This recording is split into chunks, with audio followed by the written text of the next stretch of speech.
Guys, welcome to my new mini blog. তোমরা কেমন আছো? আশা করি তোমরা সকালে ভালো আছো। তো গাইস, আজকের থেকে আমি ডেলি ব্লগ দেবো, মানে প্রতিদিন যাই করি না কেন সেটাই ব্লগ করব। আর আমি আগে নর্মাল কোথাও যেতাম তো সেটার ব্লগ করতাম, রিলস করি, তো তোমরা অবশ্যই দেখো। তো এবার থেকে ডেলি ব্লগ করবে, তোমরা অবশ্যই আমাকে সাপোর্ট করো। তা আমি আজকে তোমাদেরকে দেখিয়ে দিচ্ছি, মানে আজকে আমি প্রথমে বাড়ি আছি। পান খায়, আমার নানিও পান খেত। তো যাই হোক, মা পান খেত, তো পান খেতে খেতে না বাবা বললো যে আমাকে একটা পান দে। তো মা দিল, দিয়ে না বাবার ভালোই লেগেছে। বাবা তো পান আগে খেত, মানে টুকটাক খেত, এখন অতিরিক্ত খেত না।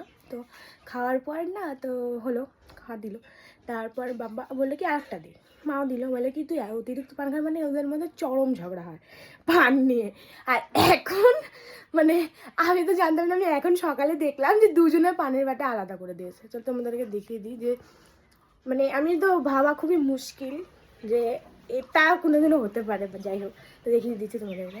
এটা মায়ের আর এটা বাবার, মানে এদের পানের বাটা যাই হোক না কেন পান খেতেই হবে, পান ছাড়া যাবে না।